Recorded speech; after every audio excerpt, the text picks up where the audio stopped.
On Thanksgiving, everything changed for me. People say the holiday is about gratitude, about coming together as a family. But that day, my sister didn't carve the turkey, she carved open my life. 1 second, everyone was laughing and passing plates around. The next, Juno stood up, grabbed the remote, and with a proud, smug smile, projected my private financial statement onto the living room wall.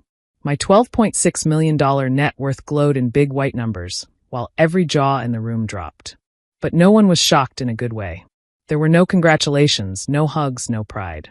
Instead, I watched something darker rise in their eyes: greed. Pure, hungry greed. My name is Amelia, and for most of my life, I was the invisible daughter. I grew up next to Juno, the miracle child, the fragile one, the star of every family conversation. My parents, Darla and Vance, made our whole house revolve around her. If she sneezed, the world paused. If I achieved something, it was just fine. Nana Lorraine was the only person who ever saw me, really saw me, and she taught me to appreciate old things, rare things, and little details. I didn't know then, but she was planting the seeds for the career that would one day change my life. What my family didn't care to notice was that I worked hard. I studied on scholarships, worked odd jobs, and built an art authentication business, quietly, privately, and without their help. They assumed I was broke, struggling, just getting by. And honestly, I let them think that. It was easier. It kept them out of my business. I even sent money for Juno's endless degrees, each one abandoned halfway. They believed they were helping me. In reality, I was helping them. But the moment those numbers hit the wall, everything shifted. Before the pumpkin pie even reached the table, the demands began. My mother wiped fake tears and cried about Juno's potential and how I needed to support her dreams. My father talked about family duty and shared success. And Juno? She didn't even pretend. She looked me straight in the eyes and said, "You owe me a future." In that moment, something inside me snapped. Not loudly, not dramatically, but in a sharp, quiet way that felt final. A lifetime of neglect, guilt-tripping, and being overshadowed turned into clarity. They thought discovering my net worth gave them access to my life. They had no idea that I had been keeping a ledger of my own for years, not of money, but of every lie, every manipulation, every moment they made me feel small. That day, my betrayal didn't break me.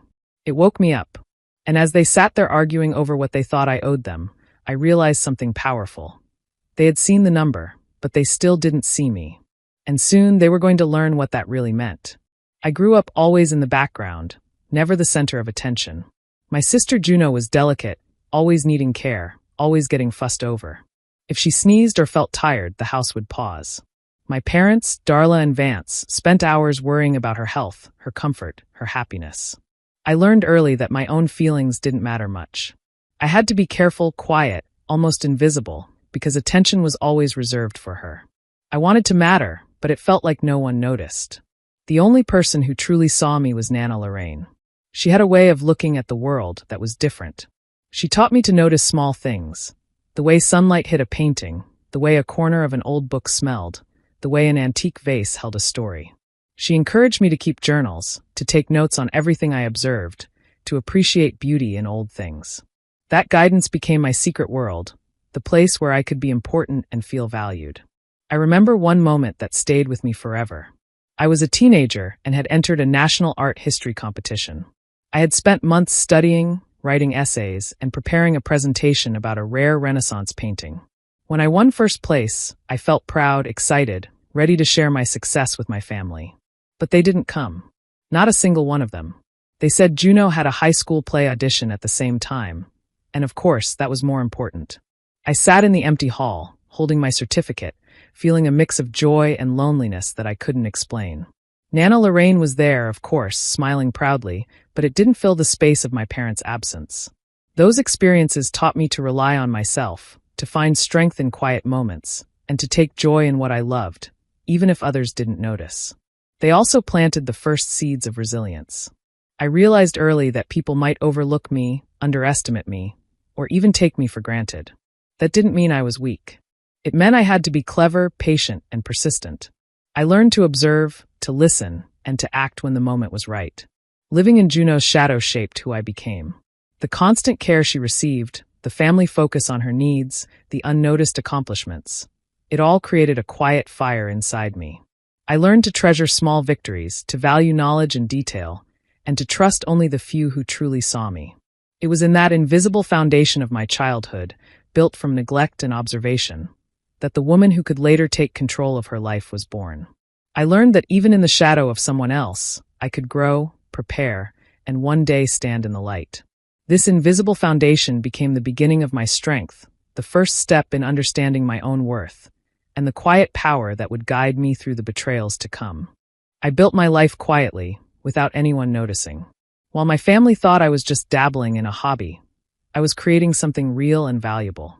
I spent hours studying, learning the history of art, and understanding the details that most people overlooked. Every painting, every antique object held a story, and I wanted to be the one who could uncover it. Mr. Albright was the first person to take me seriously. He was an elderly antiques dealer with sharp eyes and little patience for nonsense. Most people found him intimidating, but he saw something in me. He taught me to examine every item closely, to notice the small cracks, the faint marks, the hidden signatures that proved authenticity. He pushed me to work harder, to question everything, and to never settle for less than precision. I learned to trust his guidance, to embrace his tough lessons, and to apply them even when no one was watching. I spent years moving between dusty attics, old houses, and high-security vaults. Some days were exhausting, climbing ladders or crouching in narrow spaces to inspect a piece. Other days required delicate care, handling fragile antiques with gloves and extreme attention. The work was hard, and it was often lonely. But it was mine. Each authenticated piece added to my reputation, though almost no one outside that circle knew of it. Meanwhile, my family believed I was wasting my time. They assumed my little hobby cost more than it earned, that I was simply amusing myself without making a real living. I let them continue thinking that. It gave me a strange kind of safety. If they underestimated me, they wouldn't interfere. I could grow my business in secret, without pressure, without expectations, and without jealousy interfering in my plans. Their ignorance became my shield. Over time, I became known in the antiques world for discretion and accuracy. Collectors and dealers trusted me with valuable pieces because they knew I treated each object with care and respect. My name, though unknown to my family, carried weight in places that mattered. The long hours, the careful study, the small victories no one else saw, all of it built something strong and independent. By the time my family would ever learn the truth, I would have a foundation no one could shake. The work I did in silence, the trust one earned from mentors and clients, the skills I developed through hard, patient labor, all of it became my self-made cage. It wasn't confining, it was protective. I had created a life of value and control, separate from their expectations, and I carried it forward quietly, letting the world underestimate me while I quietly prepared for the moment I would finally step out of the shadows. As the years passed, Juno's life grew more extravagant. She traveled, shopped, and enjoyed luxuries that I quietly helped fund, sending money under the pretense of family support. I kept my head down, letting her take what she wanted, thinking it was easier to keep the peace. But one afternoon, a colleague mentioned something that made my blood run cold. Juno had been telling people that I was the one being supported by our parents, painting me as the dependent sibling while she enjoyed her lifestyle. Hearing this, I felt a mix of shock, anger, and betrayal. That was the moment I decided to take control. I began a ledger, not of money, but of truth. I wanted to hold every unfairness, every manipulation, and every lie in one place, a record that no one could ignore. I started documenting Juno's false stories about me, the times she twisted facts to make herself look needy or important, and every guilt-laden call from my mother about how I should provide more. I included my father's requests for more money, usually for some new plan Juno had, and the way they all treated me as if I existed only to serve their desires. The ledger became more than just notes. It became my shield. Every detail I wrote strengthened my resolve, turning my anger into something tangible. I recorded dates, times, conversations, and the smallest evidence I could find. It wasn't about revenge yet. It was about truth, about keeping track so that when the time came, I could act with clarity rather than emotion. I spent late nights adding entries, reviewing old receipts, rereading messages, and checking the accuracy of every claim. With each edition, I felt a growing sense of power and confidence. The ledger reminded me that I was not powerless, that I could see the patterns and lies clearly, even if my family could not. I learned to anticipate their manipulations and to expect the unexpected. It also became a private reminder that I deserved respect and fairness. By documenting everything, I was reclaiming my own sense of reality, seeing my worth separate from the roles they forced on me. I wasn't just keeping track of betrayals. I was learning to trust myself, to validate my own experiences, and to prepare for a moment when the ledger would no longer stay hidden. By the time I looked back at the growing collection of entries, I realized I had built more than a record. I had built a fortress of truth. Each betrayal, each manipulation, each lie became a brick. And in that fortress, I found clarity, strength, and the quiet power to finally step out from under the shadows of my family's false stories. The ledger was no longer just paper. It was my armor. As Thanksgiving approached, something felt wrong. My mother, Darla, was unusually eager for the entire family to come, insisting everyone had to attend. Her excitement didn't feel warm. It felt calculated, heavy with expectation. Juno, on the other hand, carried her usual smug confidence, as if she already knew something I didn't. The way she smiled, the way she casually mentioned plans, it all set off a warning inside me. I sensed that this holiday dinner wasn't going to be ordinary. I started thinking carefully about how to handle it. I had my ledger, my secret record of every manipulation, but I needed more than that. I needed a way to make the truth undeniable, a moment where my family couldn't twist facts or ignore reality. I realized that they were about to ambush me emotionally, to demand more than I was willing to give, and it gave me an idea. I decided to create a little stage, a subtle trap that could turn their plan into mine. I placed my laptop in the living room where everyone would see it, making sure it was open to the financial statement I had kept private for so long. The numbers glowed clearly on the screen, impossible to miss.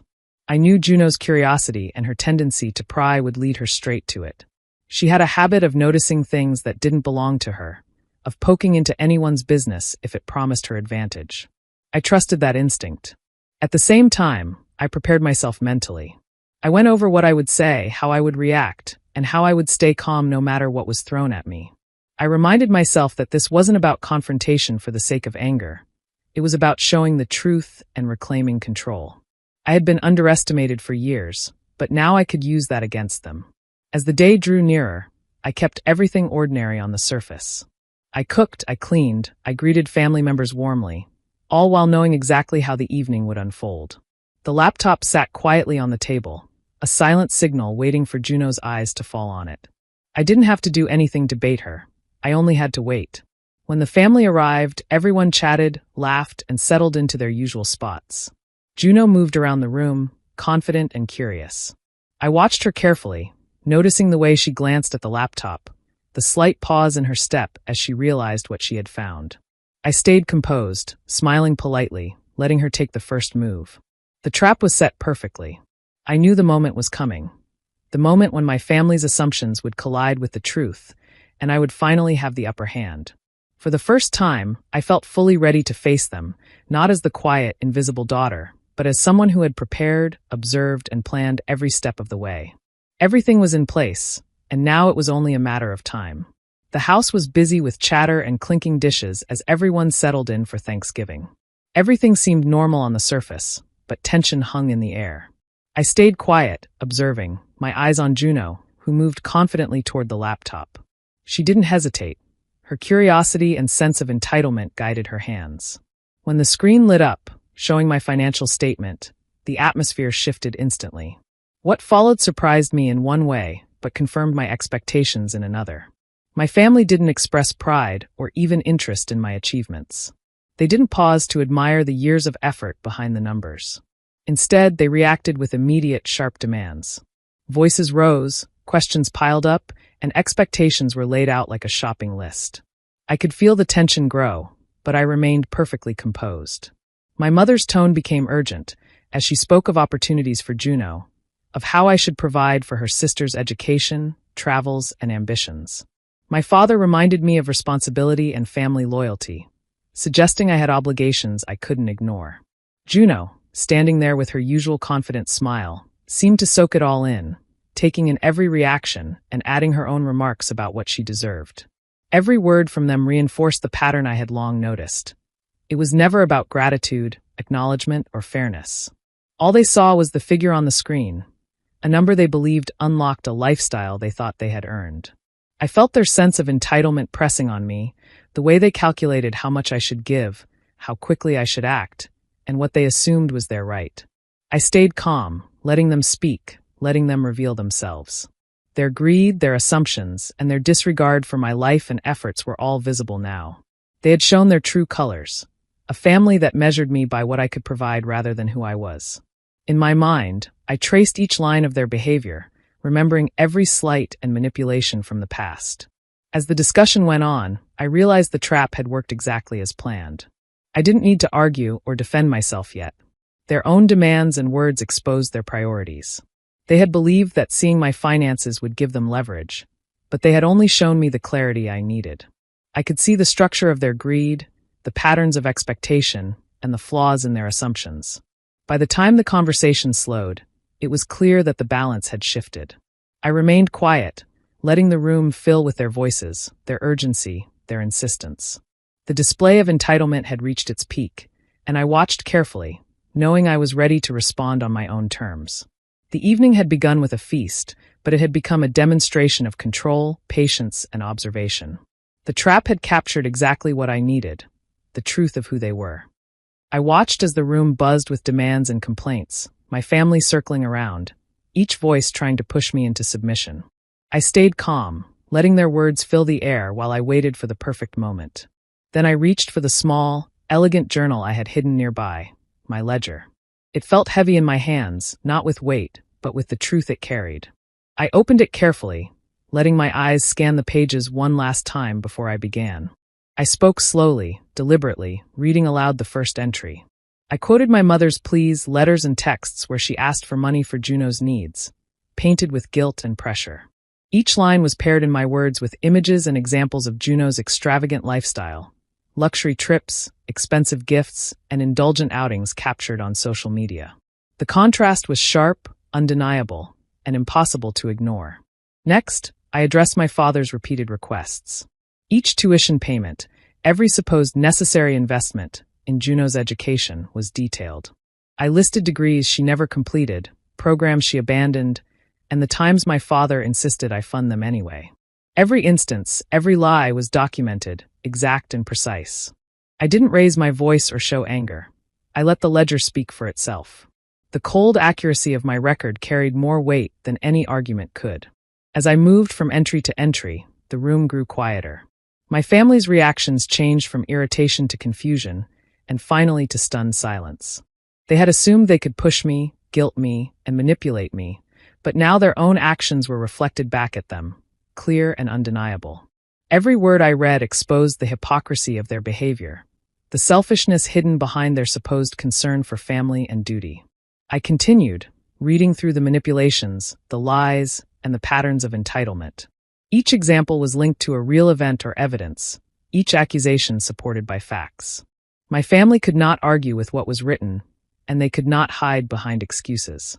The ledger revealed the truth of years of imbalance, showing how their expectations were rooted in greed rather than care. By the time I closed the journal, the room was completely silent. Every eye was on me, every face showing shock, disbelief, or guilt. I didn't need to say more. The ledger had spoken. It was no longer a private record, no longer my hidden armor. It had become a mirror, showing them exactly who they were. Their hypocrisy, their manipulation, and their entitlement were laid bare in cold, precise detail, and I finally felt the balance shift. For the first time, I wasn't invisible. I was seen, and the truth was undeniable. The room was still heavy with silence after I closed the ledger. My family sat frozen, their faces a mix of shock, guilt, and disbelief. I could feel the tension, the weight of years of lies and manipulation finally settling around them. I stayed calm, letting the moment stretch, knowing the next step had to be clear and deliberate. Slowly, I reached for my phone. Everyone watched as I unlocked it, scrolling past messages and apps until I found the banking app one had used for years to quietly support my family. The numbers on the screen reminded me of every sacrifice I had made, every time I had put their wants above my own. But now, those numbers would no longer control them. I tapped through the settings, canceling every automated transfer to my parents and to Juno. Each confirmation felt like a weight lifting from my shoulders. I looked up and announced clearly and calmly that as of this moment, all financial support for them was terminated. The words hung in the air, sharp and undeniable. No pleading, no arguing, no excuses could undo them. I continued, explaining that any further discussion about money, any demands or attempts to manipulate me, would be considered harassment. I made it clear that I would involve my lawyer if necessary, that my boundaries were no longer flexible, and that my generosity had limits that had long been crossed. My family's expressions changed from shock to anger, but I remained steady, refusing to be drawn into their usual guilt games. Every word I spoke reinforced my control. For years, I had quietly carried the burden of their desires, funding dreams that weren't mine, paying for indulgences while pretending it was normal. Now the power had shifted. I was no longer invisible, no longer trapped by their assumptions or expectations. The ledger had revealed the truth, and the phone completed the reckoning. My family had seen the full picture of my contributions, and now they saw the consequences of their greed and manipulation. They had assumed access to my life and my money, but they had never understood the discipline and effort that created my success. By the end of the announcement, the room was tense, quiet, and filled with a new understanding. I had drawn a clear line. My generosity was no longer at their disposal, my life no longer subject to their control. I put the phone down, feeling a sense of relief and power I had never known. The financial reckoning was complete, and I was free to live without the weight of their demands. After the Thanksgiving dinner ended, I left the house quietly. The room had been shattered by the ledger and my announcement about cutting off financial support. I walked out without looking back, feeling lighter than I had in years. For the first time, the weight of their expectations, their greed, and their demands didn't touch me. Silence became my ally as I stepped away from the chaos that had defined my family for so long. In the weeks that followed, I took steps to protect myself. I blocked their numbers so their calls and messages could no longer reach me. Every attempt at contact was cut off before it could disturb my peace. My lawyer sent formal cease and desist letters, making it clear that any further harassment or financial demands would be met with legal action. It wasn't about revenge in the dramatic sense. It was about setting boundaries and enforcing them. I realized that the strongest answer to their behavior was quiet, firm action, not anger or confrontation. With that chapter of my life closed, I focused on building a life that reflected my effort, skill, and independence. I found a beautiful, peaceful home for myself and Nana Lorraine, far away from the constant noise and drama of the old household. The space was serene, filled with sunlight and quiet corners where we could read, work, or simply enjoy each other's company. It was the kind of home where I could feel truly safe, where my accomplishments could exist without interference, and where I could finally breathe freely. My business, which I had built in secret for years, began to thrive even more. Without the emotional drain of family demands, guilt trips, and constant interruptions, I could focus fully on my work. I traveled, authenticated antiques, and managed collections with care and precision. Clients trusted me even more because I could give each task my full attention. Every day, I felt the satisfaction of seeing my efforts grow and succeed, knowing that this success belonged entirely to me. Most importantly, I felt peace. The quiet kind that comes from knowing you have made your own path, that you no longer have to live under others' expectations or deal with manipulation. I didn't need to prove anything with anger or confrontation. My life itself became the answer.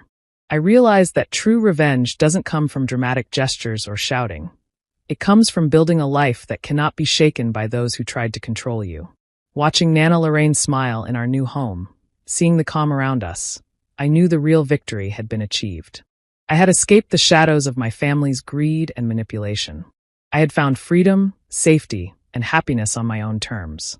The ledger, the silence, the boundaries, they were not just acts of retaliation. They were steps toward a life filled with respect, peace, and quiet triumph.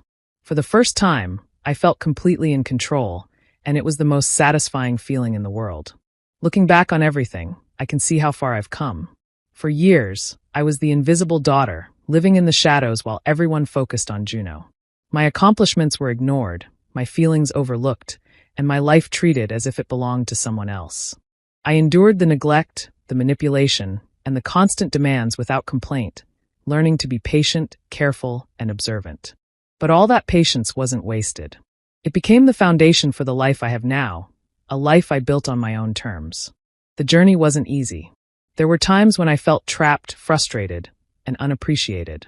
I carried the weight of their expectations and tried to satisfy demands that never seemed to end.